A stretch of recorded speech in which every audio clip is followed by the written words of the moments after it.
شكرا يا ربي شكرا هديت قلبي شكرا نورت دربي شكرا. الرحيم الحمد لله رب العالمين وبه نستعين والصلاة والسلام على إمام غر الميامين وعلى آله وصحبه ومن سار على نهجه القويم. أما بعد، فأعوذ بالله من الشيطان الرجيم. قل لعبادي الذين آمنوا يقيموا الصلاة وينفقوا مما رزقناهم سرا وعلانية من قبل أن يأتي يوم لا بيع فيه ولا خلال. لائق التکریم سامعین مکرم،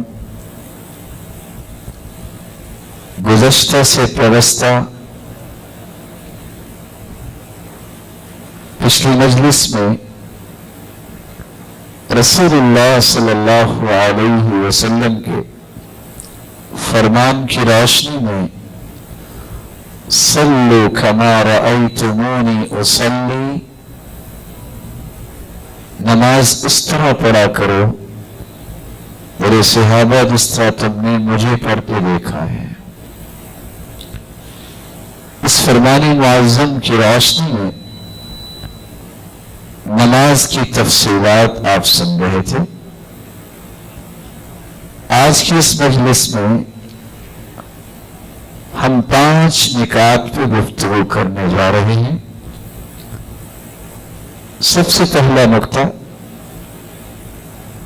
رسول اللہ صلی اللہ علیہ وسلم کی سنت کے مطابق جو عبادت نہیں ہوگی وہ اللہ کے ہاں قابل قبول نہیں ہوگی. ہم پچھلی مجلس میں رکوع کی دعائیں مکمل کی تھی. آج ہم دوسرا نقطہ یہ بیان کریں گے کہ رکوع سے اٹھ کر ہمیں کون سی دعا پڑھنی چاہیے. تیسرا نقطہ یہ بھی واضح کرنے کی کوشش کریں گے رکوع سے اٹھنے کے بعد مجھے اور آپ کو ہاتھ کہاں رکھنے ہیں. اور چوتھا نقطہ، سجدہ کرتے وقت ہمیں کن کن آداب کا خیال رکھنا چاہیے اور طریقہ نبوی کیا تھا. اور پانچواں اور آخری نقطہ جو آج کی مجلس میں ہم پیش کریں گے، رسول اللہ صلی اللہ علیہ وآلہ وسلم نے سجدے کی حالت میں کون سی دعاؤں کی رہنمائی کی ہے. تو آئیے سب سے پہلی بات، عبادت اللہ عز و جلال کی کرنی ہے، لیکن اللہ عز و جلال کی عبادت اس وقت تک اللہ عز و جلال کے ہاں شرف قبولیت سے نہیں نوازی جاتی جب تک وہ سنت کے مطابق نہ ہو، جب تک وہ رسول اللہ صلی اللہ علیہ وسلم کے طریقے کے مطابق نہ ہو. من عمل عملا ليس عليه امرنا فهو رد. صحیح مسلم کی روایت ہے، رسول اللہ صلی اللہ علیہ وآلہ وسلم نے فرمایا، کائنات کا کوئی بھی شخص کوئی بھی نیکی کا کام کرے، نیکی سمجھ کے کرے، جب تک وہ رسول اللہ صلی اللہ علیہ وسلم کے طریقے کے مطابق نہیں، لیس علیہ امرنا، جس کام پہ ہمارا حکم نہیں، عمل نہیں، فہو رد اے مردود، تو وہ عمل مردود ہوگا، اللہ کے ہاں قابل قبول نہیں ہوگا.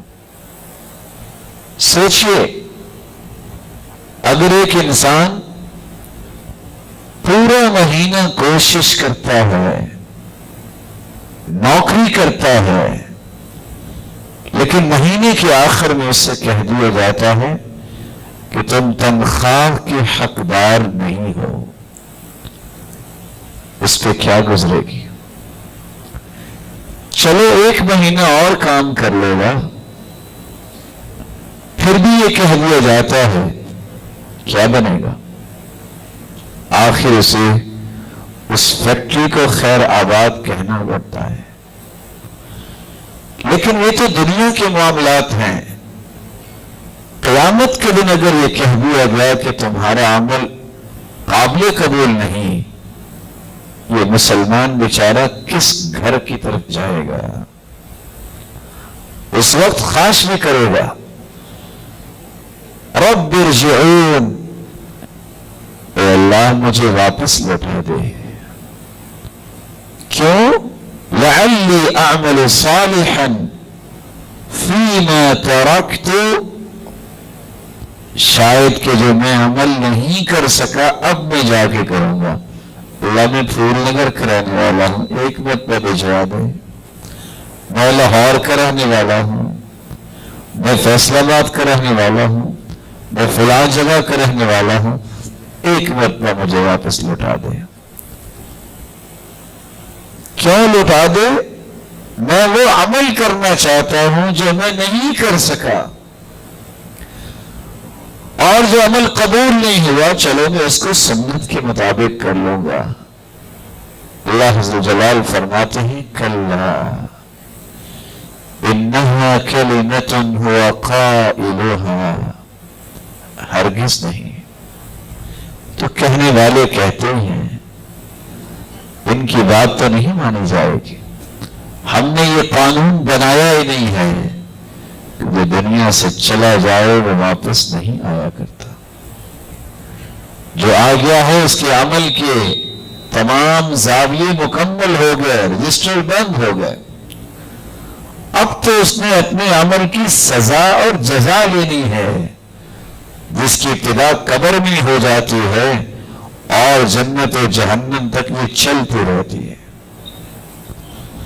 اس لیے اللہ تعالیٰ سے دعا کرنی چاہیے، اے اللہ ہمیں اس طریقے سے عبادت کی توفیق عطا فرما جو تیرے ہاں قبول ہو جائے، وہ طریقہ ہمیں سکھا جو تو نے محمد الرسول اللہ صلی اللہ علیہ وسلم کو سکھایا، جبریل کو یہ سکھانے کے لیے بھجوایا، ایک مرتبہ نہیں متعدد بار۔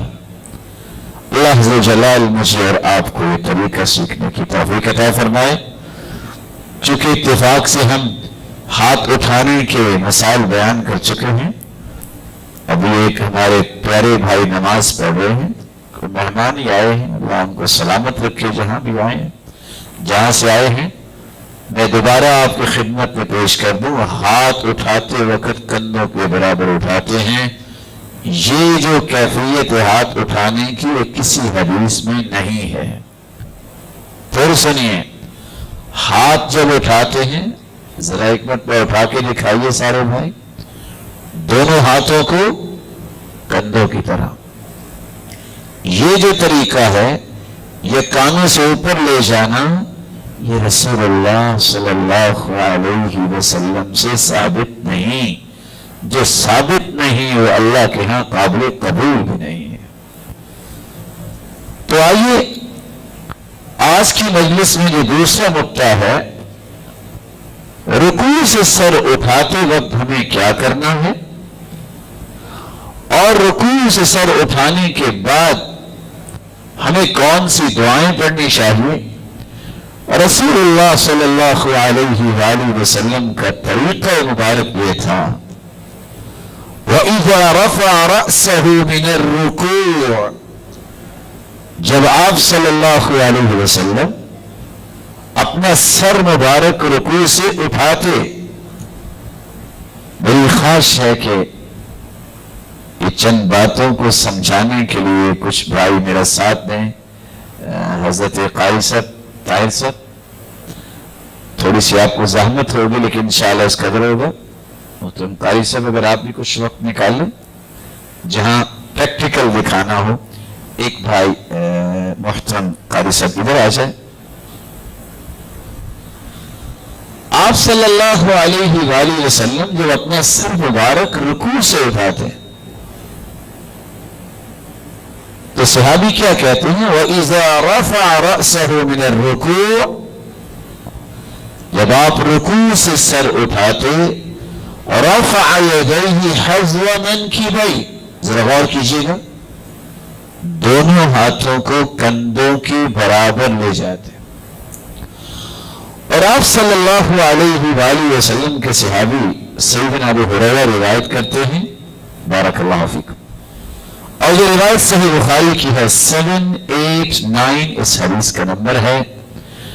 کان رسول اللہ صلی اللہ علیہ وسلم اذا قام الى الصلاة، رسول اللہ صلی اللہ علیہ وسلم جب نماز کی طرف کھڑے ہوتے، یکبر حین یقوم، جب کھڑے ہوتے تو اللہ اکبر کہتے، ثم یکبر حین یرکع، پھر جب رکوع کرتے تو اللہ اکبر کہتے، ثم یقول، پھر رکوع سے جب اپنا سر مبارک اٹھاتے تو کہتے سمع اللہ لمن حمدہ حین یرفع صلبہ من الرکوع، یہ اس وقت کہتے جب اپنی پشت کو رکوع سے سیدھا کرتے.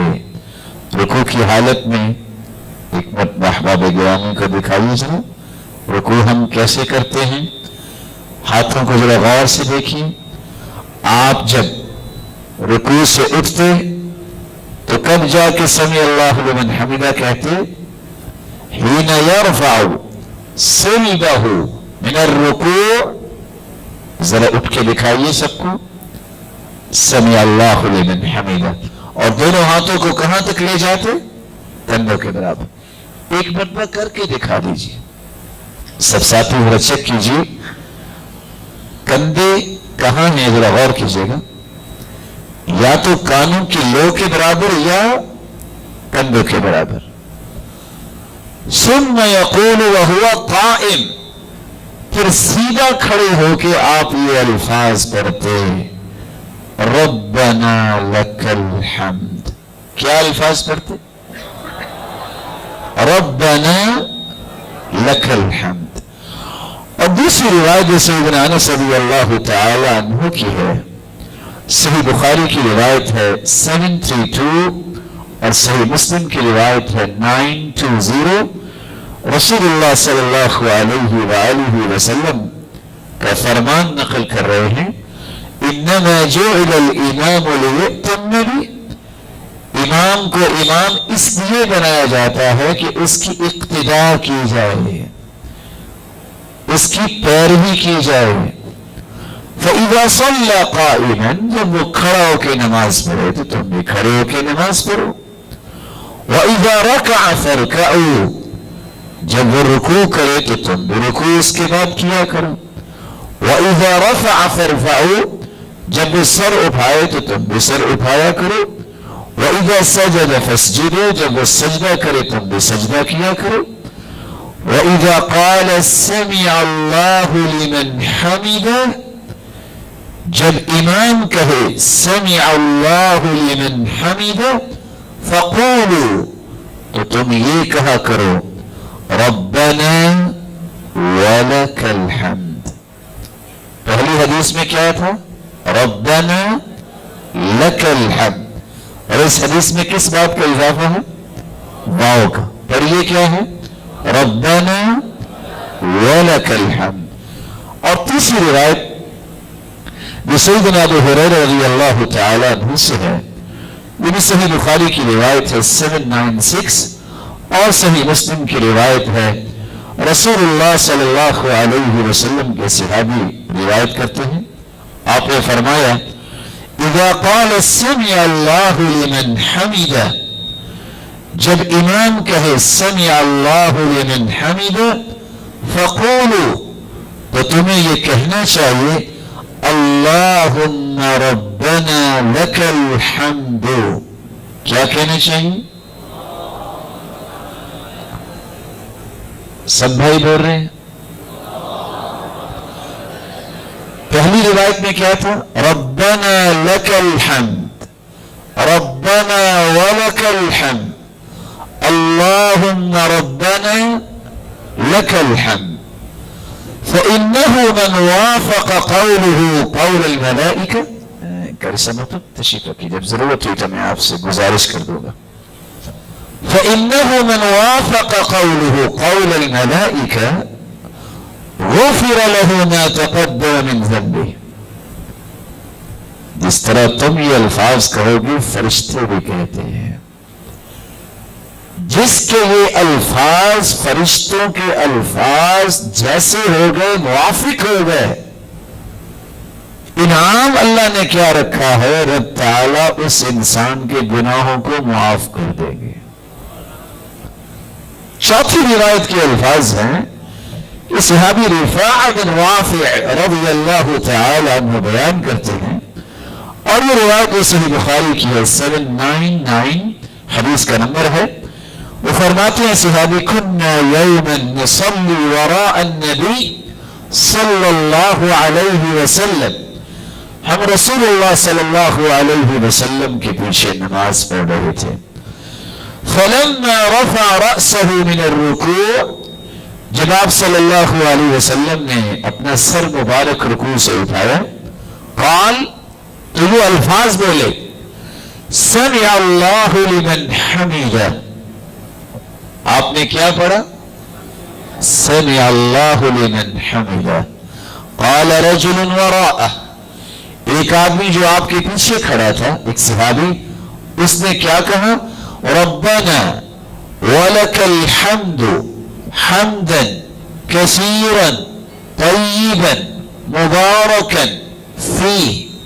اس صحابی نے کیا پڑھا؟ ربنا ولک الحمد حمدا کثیرا طیبا مبارکا فیہ.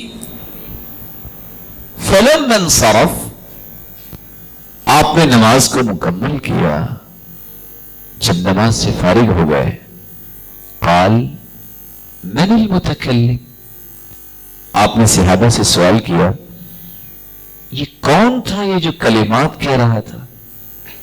من المتکلم، یہ جو الفاظ بولے تھے کس صحابی نے بولے تھے؟ قال انا، صحابی کہتے ہیں میں بولے تھے. جس صحابی نے بولے اس نے بول کے کہا کہ اللہ کے رسول میں تھا.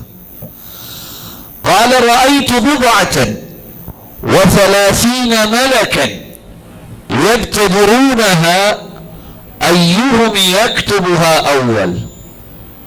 میرے صحابہ یہ کلمات اتنے اللہ کو پیارے لگے کہ رب تعالیٰ نے فرشتے بھیجے.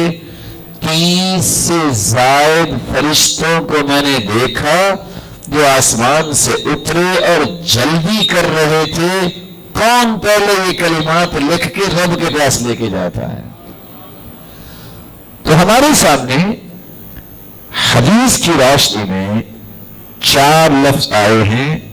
سمع اللہ لمن حمدہ کے بعد کیا کہنا چاہیے مقتدی کو؟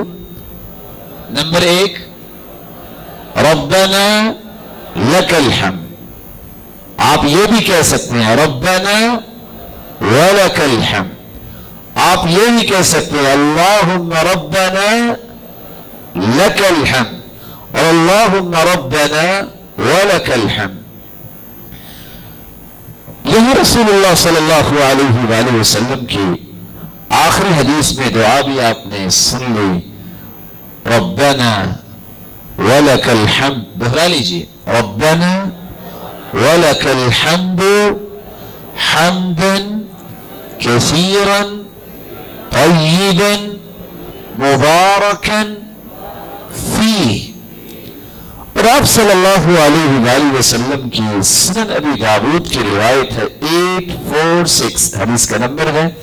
عبداللہ ابن ابی اوفا رضی اللہ تعالی عنہ سے بیان کرتے ہیں كان رسول الله صلى الله عليه وسلم اذا رفع رأسه من الركوع، جب آپ صلی اللہ علیہ وسلم اپنا سر مبارک رکوع سے اٹھاتے، یقول تو یہ کہا کرتے سمع اللہ لمن حمدہ اللہم ربنا لک الحمد ملء السماوات وملء الارض وملء ما شئت من شيء بعد.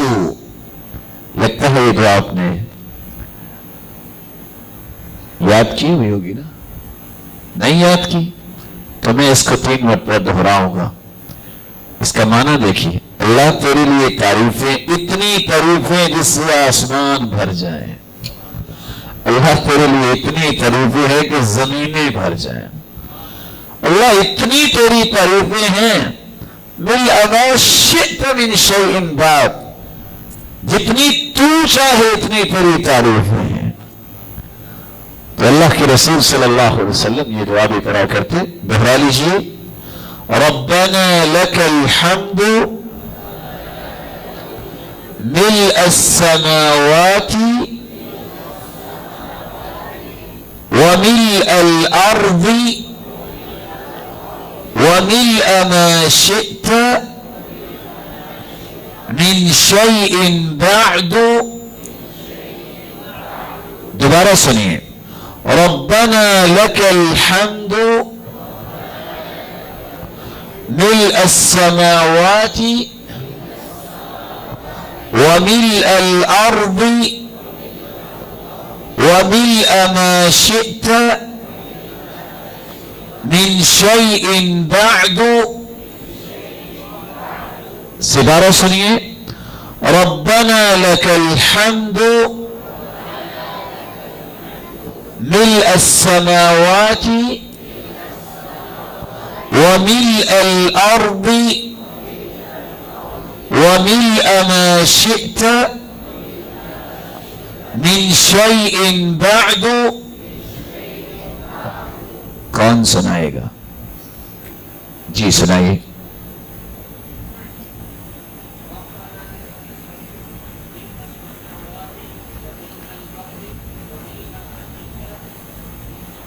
من شيء بعد. اس علاقے سے کون سنائے گا؟ جی بیٹا. دیکھیے اللہ آپ کو سلامت رکھے. میں آپ کی خدمت میں گزارش کروں، ایک حدیث جس کو یاد ہو جائے اور صحیح صحیح وہ آگے پہنچا دے، جس دن چہرے سیاہ ہو رہے ہوں گے کافروں، منافقوں اور بدعتیوں کے، جیسا کہ ابن کثیر لکھتے ہیں یوم تبیض وجوہ وتسود وجوہ، چہرے چمک رہے ہوں گے جن کا منہج ٹھیک ہوگا اور چہرے سیاہ ہوں گے بدعتیوں کے. ایک حدیث کو یاد کر کے آگے پہنچانے والے کا چہرہ بھی قیامت کو چمک رہا ہوگا. شوق پیدا کریں کہ ہم یہاں آ کے اگر 2 سے 3 دعائیں بھی یاد کر لیں بہت بڑی نعمت ہے. جی بیٹا سنائیے.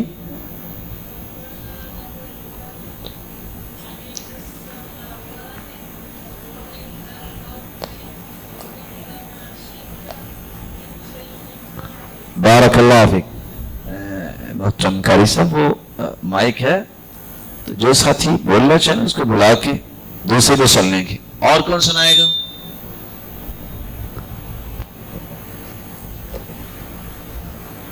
سنائیے بیٹا.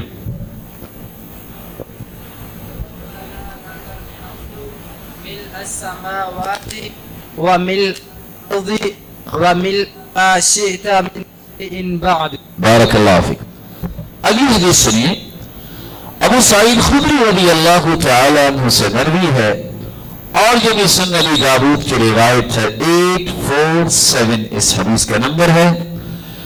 ان رسول اللہ صلی اللہ علیہ وسلم كان يقول، رسول اللہ صلی اللہ علیہ وسلم حين يقول سمع اللہ لمن حمدہ، جب آپ سمع اللہ لمن حمدہ کہتے تو آپ یہ بھی کہا کرتے تھے اللہم ربنا لک الحمد ملء السماوات وملء الأرض وملء ما شئت من شيء بعد أهل الثناء والمجد أحق ما قال العبد وكلنا لك عبد لا مانع لما أعطيت ولا معطي لما منعت ولا ينفع ذا الجد منك الجد. اس حدیث کا ترجمہ سنیے. اللہم اے اللہ، ربنا اے ہمارے رب، لک الحمد تیرے لیے ہی تعریفیں ہیں، ملء السماوات جس سے آسمان بھر جائیں، وملء الارض اتنی تعریفیں ہیں کہ زمین تیری تعریفوں سے بھر جائے، وملء ما شئت من شیء بعد میرے مالک تیری اتنی تعریفیں جتنی تو چاہتا ہے. اہل الثناء والمجد اے اللہ تو ہی تعریف والا ہے، تو ہی بزرگی والا ہے. احق ما قال العبد یہ حق ہے کہ بندہ اس طرح ہی تعریف کرے. وکلنا لک عبد اللہ ہم تیرے ہی سارے بندے ہیں. لا مانع لما اعطیت جس کو تو دے دے اس کو کوئی روک نہیں سکتا. ولا معطی لما منعت جس سے تو روک لے دنیا کی کوئی طاقت اسے دے نہیں سکتی. ولا ينفع ذا الجد منك الجد اے اللہ کوئی بھی شخص بڑے سے بڑا بھی ہو تیرے پاس اس کو کوئی نفع اس کی بڑائی نہیں دے سکتی. دینا ہے تو تو نہیں دینا ہے. تو رسول اللہ صلی اللہ علیہ وسلم کی چھٹی دعا جو ہے، چھٹی حدیث آپ سن رہے ہیں، میں چاہوں گا کہ اس کو بھی دہرایا جائے تاکہ وہ بھی یاد ہو جائے. اللہم سب ساتھی بولتے ہیں اللہم ربنا لک الحمد ملء السماوات وملء الارض وملء ما شئت من شيء بعد أهل الثناء والمجد أحق ما قال العبد وكلنا لك عبد لا مانع لما أعطيت ولا معطي لما منعت ولا ينفع ذا الجد منك الجد. اللهم ربنا لك الحمد ملء السماوات وملء الأرض وملء ما شئت من شيء بعد أهل الثناء والمجد أحق ما قال العبد وكلنا لك عبد لا مانع لما أعطيت ولا معطي لما منعت ولا ينفع ذا الجد منك الجد. رسول اللہ صلی اللہ علیہ وآلہ وسلم سے یہ روایات ثابت ہیں کہ آپ صلی اللہ علیہ وسلم رکوع سے اٹھنے کے بعد کیا کہتے. تو رکوع سے جب سر اٹھائیں گے تو پہلا کام کیا کرنا چاہیے؟ کون بتائے گا؟ کیا کہنا چاہیے؟ سمع اللہ لمن حمیدہ. جب کھڑے ہو جائیں تو اپنے ہاتھوں کو اٹھا کے کہاں تک لے جانا ہے؟ دوسرا کام کر کے دکھائیے، کندھوں کے برابر. تیسرا کام آپ ان دعاؤں میں سے کوئی ایک دعا پڑھ لیں. 4 دعائیں آپ نے سنی ہیں. ربنا لک الحمد، دوسری ربنا ولک الحمد، تیسری اللہم ربنا لک الحمد، اور چوتھی اللہم ربنا ولک الحمد. اور 5ویں اور 6ٹھی دعا بھی آپ نے سنی. ان میں سے یہ تفصیلی دعا ہے، اس کو آپ یاد کیجئے. یہاں رک کے ایک بات اور سمجھیے، کیا جب انسان اکیلا نماز پڑھ رہا ہے پھر تو سمع اللہ لمن حمیدہ کہتے ہی ہیں جیسے اللہ کے رسول نے کہا؟ امام ہے تو پھر تو کہتے ہی ہے جیسا کہ اللہ کے رسول نے کہا؟ کیا جب مقتدی ہو، امام کے پیچھے کھڑا ہے، اس وقت بھی اس کو سمع اللہ لمن حمیدہ کہنا چاہیے، یا صرف یہ کہے ربنا لک الحمد ربنا ولک الحمد اللہم ربنا لک الحمد اللہم ربنا ولک الحمد؟ کون بتائے گا؟ پڑھنا چاہیے کہ نہیں؟ احسنت، حمدا کثیرا طیبا مبارکا فیہ، یہ تو پڑھتے ہی ہیں۔ کیا مقتدی سمع اللہ لمن حمیدہ کہے گا کہ نہیں کہے گا؟ بولیے۔ بعض علماء کہہ رہے ہیں کہ نہیں کہے گا، کوئی ایسے بھی ہیں جو کہتے ہیں کہ کہے گا۔ بات کو سمجھیے، آپ میرے محترم ہیں، میں آپ کا بھائی ہوں، کہنا چاہیے کہ نہیں کہنا چاہیے؟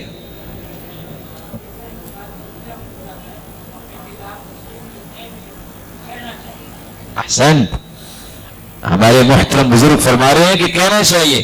اس کا مطلب یہ نکلا کہ اس میں دو رائے ہیں، یہ نہیں کہ آپ نے کہا ہے۔ علماء کہتے ہیں کہ مقتدی کے لیے سمع اللہ لمن حمیدہ نہیں ہے، اس کو یہی دعائیں پڑھنی چاہیے جو آپ نے سنی ہیں۔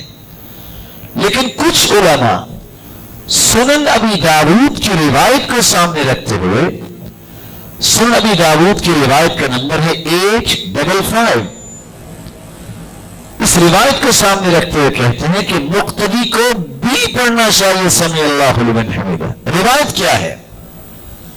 علی بن یحییٰ بن خلاد اپنے چچا سے روایت کرتے ہیں، ان رجلا دخل المسجد، ایک شخص مسجد میں داخل ہوا اور اس نے نماز پڑھی، حدیث لمبی ہے کافی، نماز اس نے جلدی جلدی پڑھی۔ جب نماز سے فارغ ہو گیا تو آپ صلی اللہ علیہ وسلم نے فرمایا ارجع فصلی فإنک لن تصلی، جاؤ واپس دوبارہ نماز پڑھو، تم نے نماز نہیں پڑھی۔ یہ نماز پڑھنے والے کا نام خلاد بن رافع تھا۔ کیا نام تھا؟ کیا نام تھا؟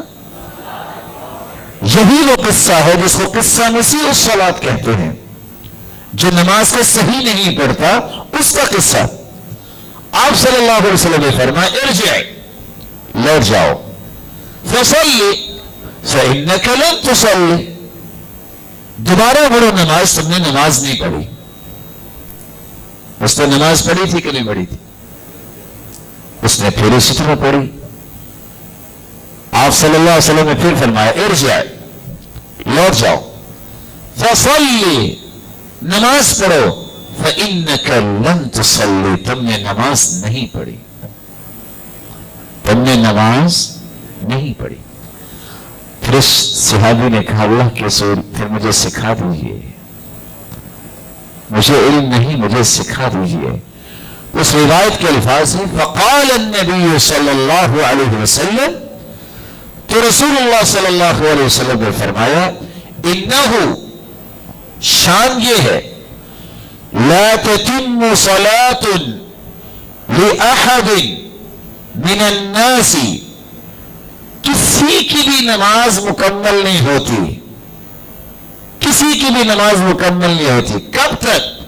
حتی یتوضأ، جب تک وہ وضو نہ کر لے، فیضع الوضوء یعنی مواضعہ، ثم یکبر، پھر وہ اللہ اکبر کہے، وَيَحْمَدُ اللَّهَ عَزَّ وَجَلَّ، پھر وہ اللہ کی حمد بیان کرے، وَيُثْنِي عَلَيْهِ، پھر اس کی تعریف کرے، وَيَقْرَأْ بِمَا تَيَسَّرَ مِنَ الْقُرْآنِ، پھر جو اسے میسر ہے وہ قرآن پڑھے، ثُمَّ يَقُولُ اللہ اکبر، پھر وہ اللہ اکبر کہے، ثم یرکع، پھر وہ رکوع کرے، حتی تطمئن مفاصلہ، یہاں تک کہ اس کے ہر جوڑ سکون میں آ جائیں. رکوع ایسا اطمینان سے کرے کہ اس کے سارے جوڑ مطمئن ہو جائیں. ثم یقول پھر کہے سمع اللہ لمن حمدہ. کیا کہے؟ سمع اللہ لمن حمدہ حتی یستوی قائما. پھر وہ بالکل سیدھا کھڑا ہو جائے. ثم یقول پھر اللہ کے رسول صلی اللہ علیہ وسلم نے فرمایا پھر اس کو کہنا چاہیے اللہ اکبر. ثم یسجد پھر سجدہ کرے. حتی تطمئن مفاصلہ یہاں تک کہ سجدہ اس حالت میں کرے کہ اس کا ہر جوڑ اطمینان حاصل کرے. ثم یقول پھر کہے اللہ اکبر کہے.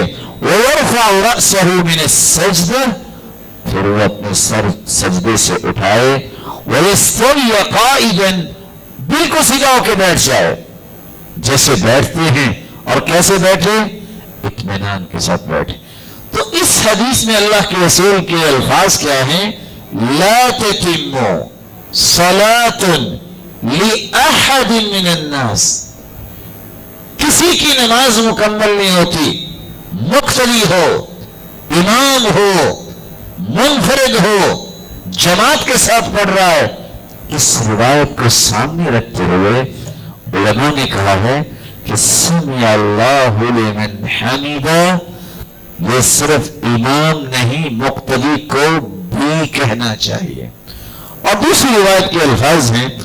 یہ روایت سنن ابی داؤد کی ہے 834. صحابی نے ابو بکر بن عبد الرحمن و ابو سلمہ رضی اللہ عنہما. وہ کہتے ہیں ان ابا ہریرہ كان يكبر في كل صلاة مكتوبة وغيرها. ابو ہریرہ رضی اللہ تعالی عنہ ہر فرض نماز میں اللہ اکبر کہتے ہیں. وغيرها اور نوافل و سنتوں میں بھی. يكبر حين يقوم اللہ اکبر کہتے جب وہ کھڑے ہوتے. ثم يكبر حين يركع پھر وہ اللہ اکبر کہتے جب رکوع کرتے. ثم يقول سمع اللہ لمن حمدہ پھر وہ سمع اللہ لمن حمدہ کہتے. ثم يقول پھر کہتے ربنا ولک الحمد.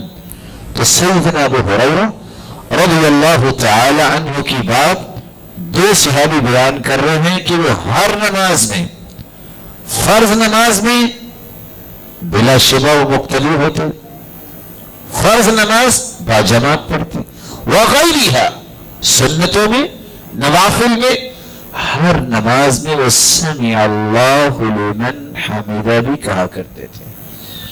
تو رسول اللہ صلی اللہ علیہ وآلہ وسلم کے ان فرامین کی روشنی میں آپ یہ کہہ سکتے ہیں کہ آپ اگر امام ہیں تو پھر تو سمع اللہ لمن حمدہ کہنا ہی ہے. اگر آپ اکیلے سنت نوافل وتر پڑھ رہے ہیں تو آپ کو سمع اللہ لمن حمدہ تو کہنا ہی ہے. لیکن اگر آپ مقتدی بھی ہیں تب بھی سمع اللہ لمن حمدہ کہہ سکتے ہیں. تو گویا کہ پوری دعا اگر پڑھنی ہو تو کیسے ہوگا؟ سمع اللہ لمن حمدہ آگے ربنا ولک الحمد حمدا کثیرا طیبا مبارکا فی. اور دوسری روایت کے مطابق جو لمبی دعا ہم نے کیا پڑھنی ہے؟ اللہم ربنا لک الحمد. بس کر دے؟ نہیں ایسے نہیں، آپ کو ساتھ بولنا چاہیے نا. میرے بھائی میں آپ کے لیے تو کوشش کر رہا ہوں کہ مجھے کوئی نیکی مل جائے میں آپ کو بیان کر دوں تو آپ دہرائیں نا ساتھ میرے. اگر کوئی تھک گیا تو میں انشاءاللہ درس کے بعد اس کو دبا دوں گا. میں اللہم ربنا لک الحمد ملء السماوات وملء الارض وملء ما شئت من شيء بعد أهل الثناء والمجد احق ما قال العبد وكلنا لك عبد لا مانع لما اعطيت ولا معطي لما منعت ولا ينفع ذا الجد منك الجد. تو رسول اللہ صلی اللہ علیہ وآلہ وسلم یہ دعائیں پڑھا کرتے اور رکوع سے سیدھا کھڑے ہو کے. میں قاری صاحبان سے ایک مرتبہ گزارش کروں گا کہ دوبارہ سے تھوڑا سا وقت دے, رکوع میں جا کے کھڑے ہو کے دکھائیے کہ سیدھا کیسے کھڑا ہونا ہے. اور 2 سے 3 طریقے بھی پچھلی مرتبہ ہم نے کہے تھے کہ اس طرح کھڑے ہونے سے رکوع نہیں ہوتا. رکوع کیجئے گا ذرا احباب گرامی, تھوڑا سا غور کیجئے. یہ ہے رکوع. رکوع سے کھڑے ہوئیے, ہاتھ کہاں تک لے کے جانے ہیں؟ کندھوں تک. اور اگر رکوع یہ ہے بالکل سیدھا کھڑے ہونا. کچھ رکوع کے انداز اور بھی ہیں, ساتھیوں کو بتائیے یہ رکوع غلط ہے. اور سیدھا کھڑا ہوئے بغیر ہی سجدے میں چلا جانا یہ بھی غلط ہے. یہ دیکھیے گا ہاتھ اٹھتے ہیں اور فوراً ہی چلے گئے, کوئی دعا نہیں پڑھتا. جس دعا کے لیے اللہ نے 30 سے زائد فرشتوں کو آسمان سے اتارا ہو, وہ انسان دعا ہی نہ پڑھے. کیسے تعجب کی بات ہے. ہمیں وہ نماز پڑھنی چاہیے جو اللہ کے رسول صلی اللہ علیہ وسلم نے سکھائی ہے. تو پہلا کام ہم نے سمع اللہ لمن حمدہ کہا. دوسرا کام ہم نے دونوں ہاتھوں کو کندھوں کے برابر لے جانا ہے. تیسرا کام ہم نے وہ ربنا ولک الحمد حمدا کثیرا طیبا مبارکا فیہ یہ دعا پڑھنی ہے. چوتھا کام ہم نے جو لمبی دعا سنی ہے وہ پڑھنی ہے. اور پانچواں کام رکوع کے بعد اطمینان کے ساتھ کھڑے ہو جائیں, رکیں, وقت لگے گا جب دعا پڑھیں گے. کتنا اطمینان ہونا چاہیے؟ جناب انس رضی اللہ تعالیٰ عنہ فرماتے ہیں, صحیح بخاری کی روایت ہے 821 حدیث کا نمبر ہے, اور صحیح مسلم میں 1060.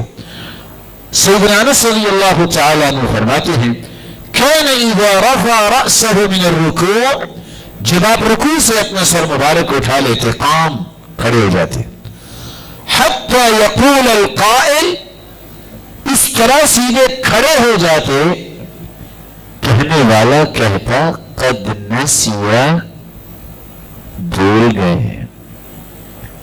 کیسے بھول گئے؟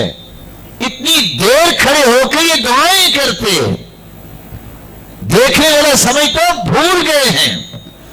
اور آج امت کہتی ہے جان چھوٹ جائے, کسی طریقے سے نماز ختم ہو جائے, وہ سر اٹھاتے ہی زمین پہ دے مارتا ہے. رسول اللہ صلی اللہ علیہ وسلم وبین السجدتین, آپ 2 سجدوں کے درمیان بھی اس طرح سکون سے بیٹھتے. کس طرح؟ حتی یقول القائل قد نسی, یہاں تک کہ کہنے والا کہتا لگتا ہے بھول گئے. لیکن آپ نے دیکھا ہوگا کہ سجدہ کرنے والے بھی سجدے سے سر اٹھا کے دوبارہ دے مارتے ہیں زمین پہ. ان سجدوں سے کیا ملے گا؟ سجدوں سے تو اس وقت ملے گا جب سجدہ رب کی رضا کے لیے سنت کے مطابق کیا جائے گا. محمد بن عمر بن عطا کہتے ہیں, اور یہ روایت صحیح بخاری کی ہے 828 حدیث کا نمبر ہے, انه كان جالسا مع نفر من اصحاب النبي صلی اللہ علیہ وسلم, وہ اللہ کے رسول صلی اللہ علیہ وسلم کے صحابہ کے ساتھ بیٹھے تھے, اور وہ کہتے ہیں فذكرنا صلاة النبي صلی اللہ علیہ وسلم, ہم نے رسول اللہ صلی اللہ علیہ وسلم کی نماز دہرائی, ایک دوسرے کو سنائی. فقال ابو حمید الساعدی, تو ابو حمید الساعدی رضی اللہ تعالیٰ عنہ کہنے لگے انا كنت احفظكم لصلاة رسول اللہ, میں تم میں سب سے زیادہ اللہ کے رسول کی نماز کو یاد کرنے والا. رأیتہ اذا کبر, پھر بیان کرنے لگ گئے, میں نے دیکھا تھا کہ اللہ کے رسول جب اللہ اکبر کہتے جعل یدیہ حذاء منکبیہ, وہ اپنے دونوں ہاتھوں کو اپنے دونوں کندھوں کے برابر لے آتے, وَإِذَا رَكَعَ جب آپ رکوع کرتے أَمْكَنَ يَدَيْهِ مِنْ رُكْبَتَيْهِ مشائخ ذرا سامنے آئے گا أَمْكَنَ يَدَيْهِ اپنے گھٹنوں پہ اچھے طریقے سے ہاتھ رکھ لیتے ثُمَّ حَاصَرَ ظَهْرَ پھر اپنی پشت اور سر کو برابر کرتے. اس میں رکوع میں جائیے گا یہ ہاتھوں کو غور سے دیکھیے اچھے طریقے سے کأنه قابض علیہما جیسے کہ گھٹنوں پہ قبضہ کیا ہوا ہے اور پشت اور سر یہ برابر کرتے. فَإِذَا رَفَعَ رَأْسَهُ اسْتَوَى جب آپ سر اٹھاتے تو سیدھے کھڑے ہو جاتے. کھڑے ہو جائیے مشائخ کرام. حَتَّى يَعُودَ كُلُّ فَقَارٍ مَكَانَهُ کس طرح کھڑے ہوتے ہر جوڑ اپنی جگہ پہ واپس آ جاتا سیدھے کھڑے ہو کے. جزاک اللہ خیرن. تشریف رکھیے شیخ. تو رسول اللہ صلی اللہ علیہ وسلم نے ایک طریقہ یہ بتایا کہ آپ جب تک بالکل سیدھے کھڑے نہیں ہو جاتے آپ کو سجدے کی طرف نہیں جانا چاہیے. یہاں بات آئی ہے تو میں ایک اور بات کا بھی اضافہ کر دوں. آپ نے دیکھا ہوگا پاکستان میں بھی یا کسی بھی چینلز میں دیکھا ہوگا کہ کچھ احباب گرامی جب رکوع سے اٹھتے ہیں تو اٹھنے کے بعد پھر اپنے ہاتھ باندھ دیتے ہیں. دیکھا آپ نے؟ آواز نہیں آئی. یا اللہ جتنے بیٹھے ہیں سب کو اپنی رحمت سے نواز دے. آمین تو کہہ دیں. یا اللہ ان کو برکتوں سے نواز دے ان کی زبان میں قوت پیدا کر دے. اللہ یہ تھکے ہوئے دن کی تھکاوٹ کے بدلے ان کو جنت دے دے. یہ تو پورا کر لینا چاہیے نا. سبق تھوڑا سا رہ گیا کر لوں کہ بس کر دوں. آپ بولتے نہیں ناراض تو نہیں ہو گیا آج. رکوع سے اٹھنے کے بعد کیا ہاتھ باندھنے چاہیے کہ نہیں باندھنے چاہیے؟ کیوں جی کون کون کہتا نہیں باندھنے چاہیے؟ ہاتھ کھڑا کریں. یہ تو نہ باندھنے والے ہیں اور باقی باندھنے چاہیے. میرے معزز بھائی دین کے مسائل کو سمجھنا چاہیے. تو آئیے اس بات کو سمجھیں. رکوع کے بعد ہاتھ باندھنے کے بارے میں علماء کی 3 رائے ہیں. کتنی؟ بولیے. پہلی رائے یہ ہے کہ ہاتھ باندھنے چاہیے. دوسری رائے یہ ہے ہاتھ نہیں باندھنے چاہیے. تیسری رائے یہ ہے کہ دونوں طریقے ٹھیک ہیں. بات نہیں ہے اس کے دلائل سنیے. ہم نے چونکہ وعدہ کیا تھا کہ ہم جو بات پیش کریں گے اس کا حوالہ دیں گے. یاد ہے آپ کو بات ہے نا جب ہم نے نماز شروع کی تھی. وہ لوگ وہ علماء کرام جو کہتے ہیں کہ ہاتھ باندھنے چاہیے کیا دلیل ہے کس بنیاد پہ وہ کہتے ہیں؟ وہ کہتے ہیں ہاتھ باندھنا مستحب ہے. کیا ہے؟ صحیح بخاری کی روایت ہے 740 اور موطا امام مالک کی روایت ہے 1591. سہل ابن سعد رضی اللہ تعالی عنہ سے روایت ہے كان الناس يؤمرون لوگوں کو حکم دیا جاتا تھا ان يضع الرجل اليد اليمنى على ذراعه اليسرى في الصلاة کہ وہ اپنا دایاں ہاتھ بائیں ہاتھ پر بائیں بازو پر نماز کی حالت میں رکھے. لوگوں کو کیا حکم دیا جاتا تھا؟ مشائخ ذرا کھڑے ہو کے دکھائیے. مطلب آپ کو بہت برکت دے آپ کو زحمت میں دے رہا ہوں. رکوع سے اٹھ کے ذرا رکوع سے اٹھنے کے بعد اس روایت کو سامنے رکھتے ہوئے سمع اللہ لمن حمدہ کہنے کے بعد وہ پھر ہاتھ باندھ دیتے ہیں. روایت صحیح بخاری سے استدلال لے رہی ہے اور موطا امام مالک سے.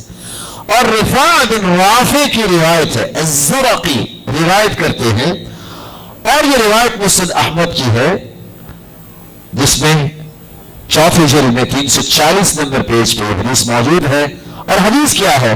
جاء رجل ورسول اللہ صلی اللہ علیہ وسلم جالسا فی المسجد، اللہ کے رسول صلی اللہ علیہ وسلم مسجد میں تھے، ایک آدمی آیا، فصلی قریبا منہ، تو آپ کے قریب اس نے نماز پڑھی. ثم انصرف الى رسول اللہ صلی اللہ علیہ وسلم، پھر اللہ کے رسول صلی اللہ علیہ وسلم کے پاس نماز کے بعد گیا. فقال رسول اللہ صلی اللہ علیہ وسلم اعد صلاتک، یہ وہی صحابی ہیں خلاد بن رافع، آپ نے فرمایا دوبارہ نماز پڑھو. اعد صلاتک فانک لم تصلی، تو نے نماز نہیں پڑھی.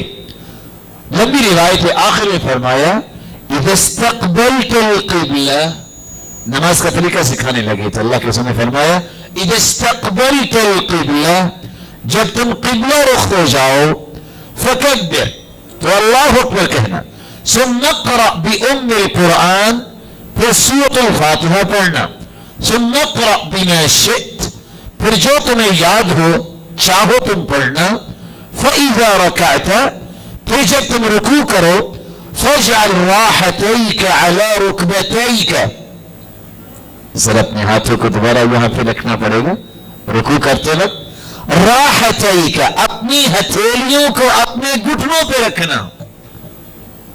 پھر فرمایا وامدد ظہرک، اور اپنی پشت کو لمبا کیجیے گا برابر کرنے کے لیے. ومکن لرکوعک، اور رکوع کو اچھے انداز سے خوبصورت طریقے سے کیجیے گا. فإذا رفعت رأسک، جو اپنے سر کو اٹھائیے، فأقم صلبک، پشت کو اٹھائیے، حتى ترجع العظام الى مفاصلها، ہر ہڈی اپنے جوڑ کی طرف واپس آ جائے. کیا لفظ ہے حدیث کے؟ ہر ہڈی. رکوع سے پہلے کیسے کھڑے تھے؟ ایسے کھڑے تھے نا.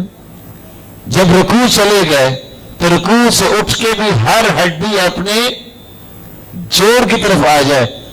جیسے رکوع سے پہلے کھڑے تھے ویسے ہوں گے تو ہر ہڈی اپنے جوڑ کی طرف آئے گی نا. ایک اس حدیث سے استدلال لیا ہے. اگلی روایت سنیے.